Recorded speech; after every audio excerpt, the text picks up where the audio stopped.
So the university finds the violence, the destruction of property unacceptable, and we are currently reviewing particularly the situation that unraveled around lunchtime today outside the Great Hall, where we saw hundreds of students gather outside the Great Hall.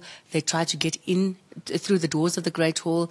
They started throwing stones and rocks at some of the private security and our own campus security as well, before moving into the Great Hall and then into Solomon Mhlangu House, where they are at the moment. We are told that the students want to have a mass meeting there until 5 o'clock today to decide on a way forward for the Wits Fees Must Fall movement to go forward. And Shirana, tell me, what's going to happen? The management yesterday, you all did send out a statement. It was on Twitter, it was on website. But some of the students that we've been speaking, and it was an agreement between you all that they can use only Solomon Mhlangu House only from 5 p.m. to 10 p.m. That did not take place. They did meet in Solomon Mhlangu House in the concourse from 5 o'clock, and they left a bit early. However, after that, they started mobilizing students in all the residences around our campuses. And we believe that from 5 o'clock this morning, they had already started to mobilize. At 6 o'clock this morning, we had about 30 to 40 students on the corner of Empire Road and Yale Road. They blocked a road and they were trying to block access and entry and exit points at the university, particularly on the Braamfontein campus. The police then removed them. From that, they asked them to disperse. About 30 of them dispersed. About 10 of them were arrested this morning because they refused to move. Later on in the day, when the entrances were secured, the group then made their way around the campuses on Braamfontein and at the medical school as well, where some lectures were disrupted. Students were threatened and intimidated and asked to leave lectures. What we asked lecturers to do was to leave the lectures, and as the group moved on, to then resume with them. That worked for a while.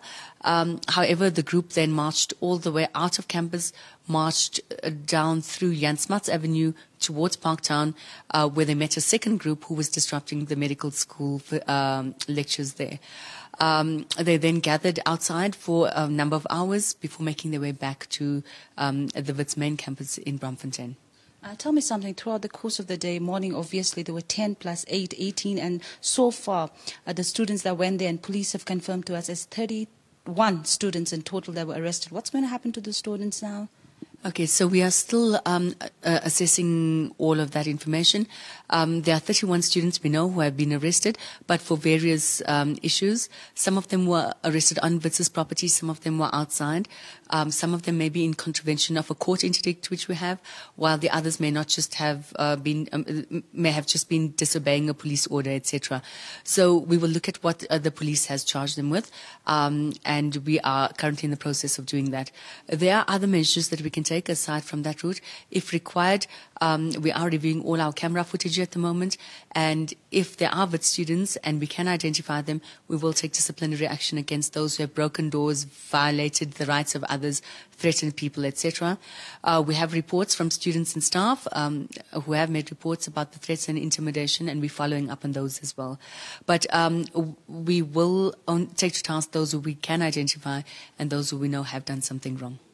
And sure enough, can you also tell us about what Minister Blade Nzimande did say was that he's left it all to the university, even though he's put a cap of 8%. What is Wits University, your stance on this matter? Okay, so we are still reviewing his recommendations. We will consult with students, with staff, and our internal stakeholders. It will then go to council on the 30th of September, and it's only then when a final decision will be made if there is a fee increase for 2017 and what that fee increase could be. We've been engaging with the students via our Dean of Students, and they are saying that the shutdown of universities like ours, UCT, Fort Hare, and NMMU today, and a few others as well, is that they want to send a strong signal to Dr. Blade Nzimande that they reject the recommendations that he put forward yesterday. The students are calling for free education now. Now, that's not something that we as a university can accede to. We don't have the resources for that at the moment. We remain committed together to support the students in their stance for access to quality free higher education. But at the same time, we understand that this needs to be funded in some way. We are also saying that we as a university do need an 8% increase in income for 2017, not student fees, in income. And we were hoping that that could be made up from the state, the private sector, and other societal actors. Basically, higher education's been chronically underfunded for the last 2 decades, and the result of that has been fees must fall, and what we are seeing now. And as a society, this is certainly an issue that we need to take up. How do we better fund higher education?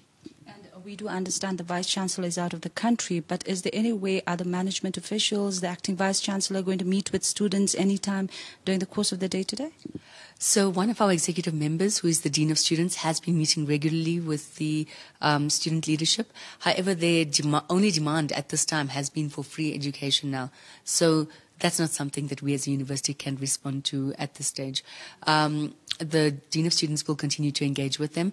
We do have an acting Vice Chancellor in place because Professor Habib is, in fact, putting forward a presentation today at the United Nations in the US based on gender equality on campuses, etc. And so he flew out of the country, I think, on Friday already. And lastly, can you just talk to us about the security? Are they going to be here 24/7? And going by what the private securities faced here, they were outnumbered by the students. Your reaction on that? Well, the senior executive team is meeting as we speak, and they will give us a directive to staff, students, and the media, everybody else, before 5 p.m. today. So we'll know for way forward later today. Thank you so much. Thank you.